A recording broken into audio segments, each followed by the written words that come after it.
Hello, my name is Steve Bowler, and in this video I'm going to configure static routing and default routing. And as you can see, I already have my network topology built in GNS3. Well, I don't have it completely built. I still have to do the IP addressing. As you can see, I have loopback interfaces that I will create on the customer routers, and these loopback interfaces will basically are used to simulate customer networks off of those routers. Basically, I can simulate traffic and check that via GNS3. So what I'm going to do first, I'm going to go into the routers and start configuring them. I've already configured the names and everything, so I'm going to go into customer 2 router first, just show you what we're looking at here. Customer 2 router, looks like we have serial 00 that's connected to the ISP2 right here. So I'm going to go ahead and configure that serial interface with the IP address shown in the diagram. I'm going to give it the 2.2 and give it the /30 mask.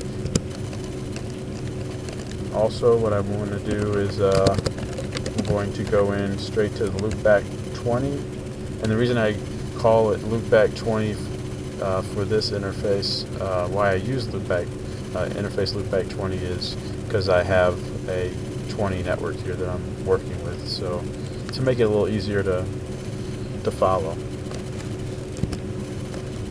I'm going to go ahead and put the IP address shown, 192.168.20.1, make that a /24. Make sure I can ping that.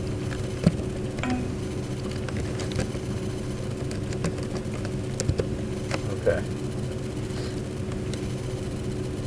Next, I'm going to go ahead and save that.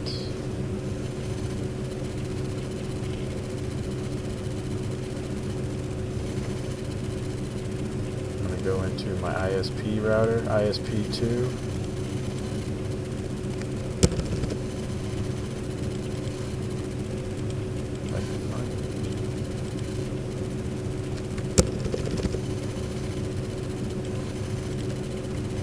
I'm going to configure ISP2 now.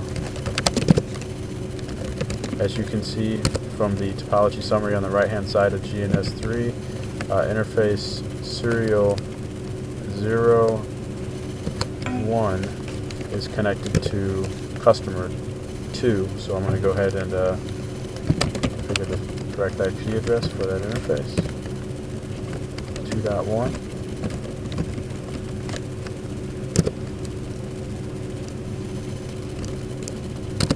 And then I'm going to go ahead and configure the interface that points to my other ISP connection, ISP1. So I'm going to, that is interface serial 00.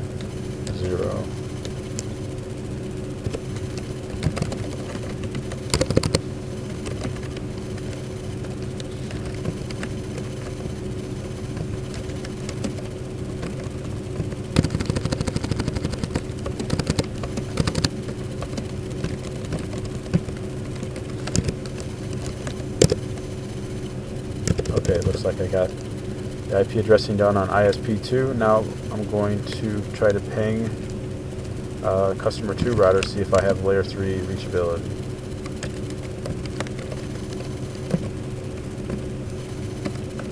So I'm pinging the .2 over here, customer 2, and it looks like I'm good. So I'm going to hop onto ISP number 1 and configure this router. As you can see here, serial 00 is my link to ISP2, so I'm going to go ahead on there first.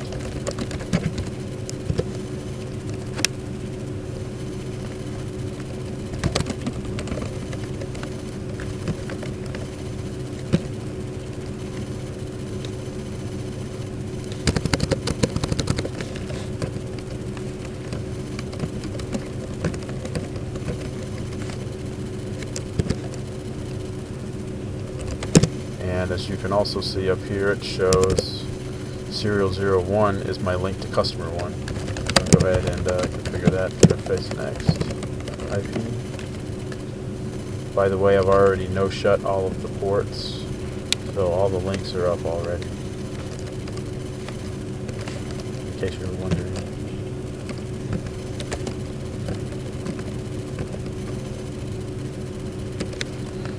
Again, 192.168.1.2, that's the ISP1's link to customer 1. That's what I'm configuring right now.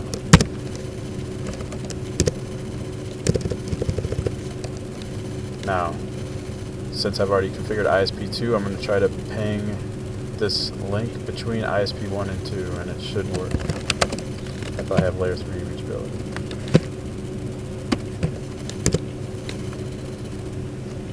Okay, looks like we're good.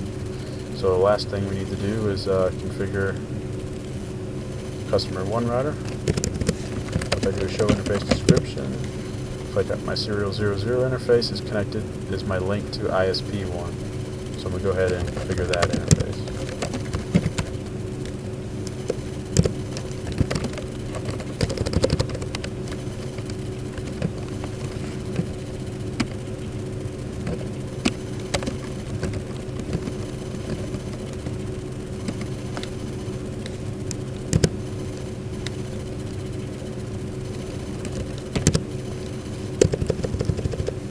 Okay, now I already configured ISP number 1.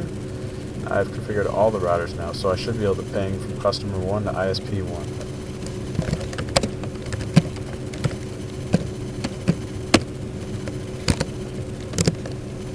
And we're good.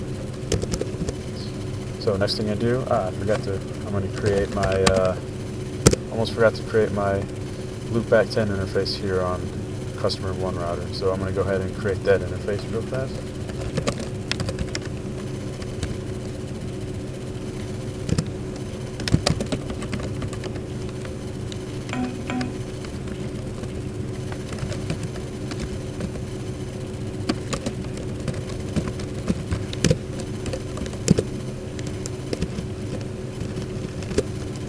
Go ahead and ping that interface, make sure I have reachability. Okay, so we look good. Now if I go ahead and look at my routing table on customer 1, all I have is 2 routes. I have a route to my loopback interface that I created, and I got a route to the ISP1.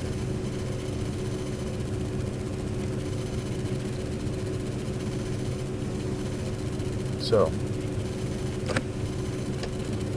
let's go ahead and jump onto ISP number 1 and do a show IP route here. Again, this is the routing table, and this shows me how these routes get put into the routing table for the router. You can see C is connected, S static, and so on with all your other routing protocols. We're basically just going to be using static for this presentation.